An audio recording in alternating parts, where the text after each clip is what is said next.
Bonjour à toutes et à tous. Dans le monde de la restauration, on le sait, ne pas bouger, c'est déjà reculer. Les goûts changent, les attentes évoluent, alors comment s'assurer que son restaurant reste non seulement dans le coup, mais surtout qu'il continue de séduire?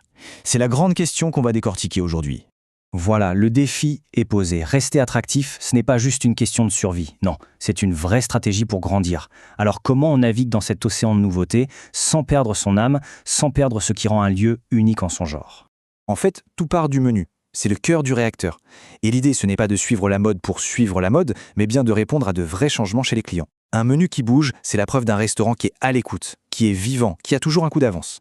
Allez, première étape, et c'est sans doute la plus délicate, comment on fait pour identifier les bonnes tendances? Parce qu'il ne s'agit pas de sauter sur tout ce qui brille, mais de choisir intelligemment.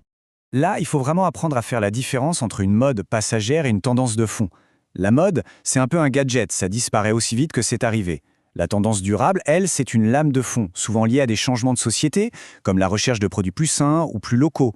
Investir dans la première, c'est un pari risqué. S'aligner sur la seconde, c'est construire l'avenir.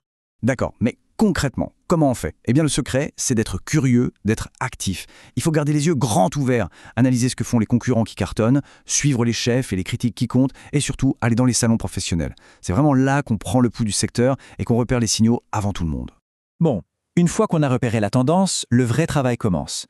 Comment on l'intègre? C'est là que tout se joue, parce que la réponse doit être en parfaite harmonie avec l'identité du restaurant. Cette phrase, elle résume tout. Si on a un bon bistrot de quartier, on ne va pas se mettre à faire des sushis au détriment des plats qui font notre réputation.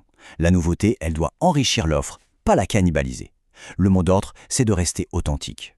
Et pour ça, il y a des actions très concrètes. On peut commencer par des plats de saison pour tester des choses sans tout changer. Proposer des options végétariennes, c'est devenu presque un standard aujourd'hui. Ça montre une ouverture d'esprit.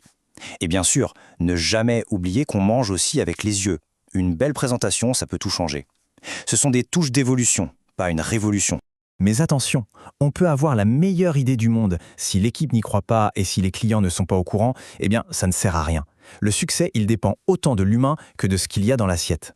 L'équipe en salle, ce sont les premiers ambassadeurs. Ils doivent non seulement connaître les nouveaux plats sur le bout des doigts, mais aussi pouvoir en parler avec passion, raconter l'histoire derrière la recette. Une équipe formée et enthousiaste, croyez-moi, c'est la meilleure des publicités. Une fois que l'équipe est prête, il est temps de créer l'envie. Une belle photo d'un nouveau plat sur Instagram, une newsletter pour annoncer le menu de saison, une petite mise à jour du site web.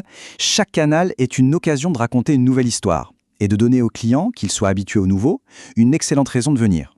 Le chemin du succès est souvent pavé de bonnes intentions, mais aussi de quelques pièges. Alors maintenant, voyons ce qu'il ne faut surtout pas faire. C'est tellement tentant de voir ce qui marche chez le voisin et de se dire « Allez, je fais pareil ». Mais c'est le meilleur moyen de perdre ce qui rend un lieu unique. S'inspirer? Oui. Copier sans âme? Non. L'identité, c'est la plus grande force. Adopter la dernière tendance healthy, alors que la clientèle vient pour une cuisine riche et généreuse, ça peut créer une vraie déconnexion. Chaque décision doit être réfléchie. Est-ce que ça correspond à ce que les clients attendent de moi? Est-ce que ça a du sens dans mon concept? Ah, ça, c'est le péché capital.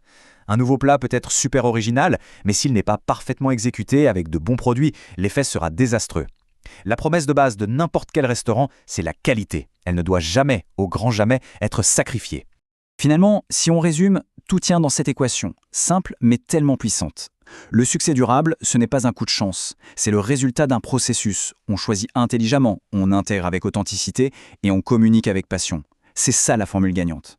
On a beaucoup parlé de suivre les tendances. Mais après tout, s'adapter, c'est aussi innover, en étant à l'écoute, en restant fidèle à son identité et en osant un peu, qui sait, la prochaine idée qui inspirera tout le secteur viendra peut-être de votre cuisine. C'est une pensée assez stimulante pour conclure. Merci beaucoup et à très vite.